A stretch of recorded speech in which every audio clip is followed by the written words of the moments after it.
Сәлем достар, бүгінгі видеода қонақ келгенде өте әдемі тұратын нан табақ рецептісімен бөлісетін боламын. Қалай шыққанын көргілеріңіз келсе, видеоны соңына дейін үзбей қараймыз.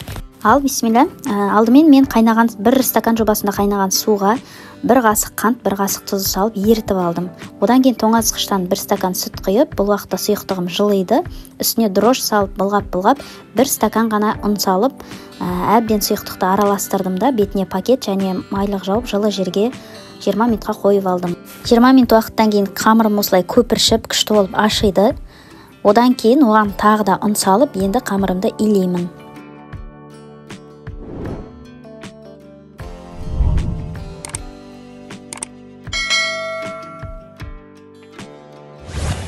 Қамырым жартылай иленгеннен кейін бір жұмыртқаны ыдысқа ашып алдым да, сары уызын қамырдың бетіне жағу үшін бөлек алып алдым, ал ақ уызын қамырдың құрамына қостым. Сонымен қатар оған сұйық май қостым, аздап. Өздерің мөлшермен қосасыздар енді, 100 грамм, 150 грамм. Сосын қамыр әбден қолға жабыспағанша илеп алдым. Басында қасықтың көмегімен, артынан қолыммен илеп дайындап алдым.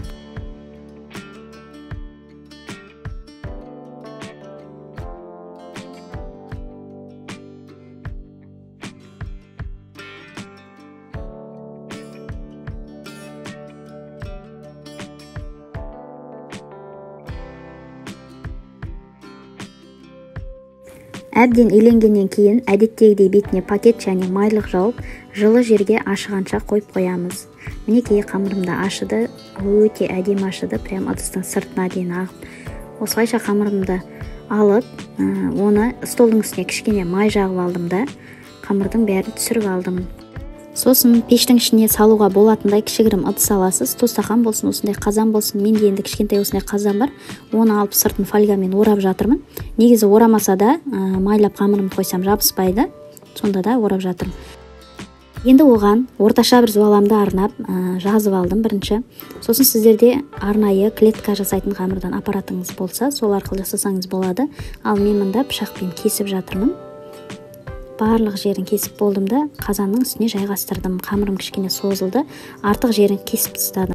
Сосын манағы жұмыртқаның сары уызына кішкене ғана сүт қостым да, араластырып алып, қамырымның бетіне жағып шықтым.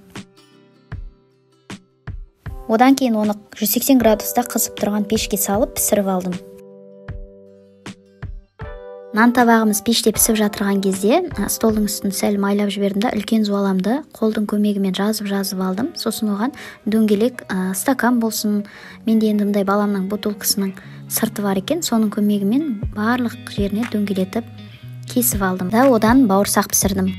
Сосын ең кішкентай зуаламды 2-ге бөліп, осылай ұзынша қылып, бір-бірімен айқастырып өріп алдым. Сіздер 3-ге бөліп шаш өргенде өрсеңіздер де болады. Сосын жаңағы пергамент қағазға қазанды өлшеп сызып алдым да, қамырымды сол сызылған дөңгелек бойынша жайғастырдым. Сосын әлбетте бұған да жұмыртқаның сарысын жақтым да, үстіне күнже септім. Сосын оны да 180 градус қызып тұрған пешіме пісіріп алдым қызарғанша. Ал мінекей, осылайша біздің нан табағымыз да бауырсағымыз да өте әдемі әрі дәмді болып пісті. Қонақ келген кезде осылайша дайындап дастарханға қойсаңыздар болады. Видеом сізге пайдасы тиеді деген үміттемін. Егер ұнаған болса, лайк басып, каналыма тіркеліп, мені қолдап кетіңіздер. Рахмет, сау, саламатта болыңыздар.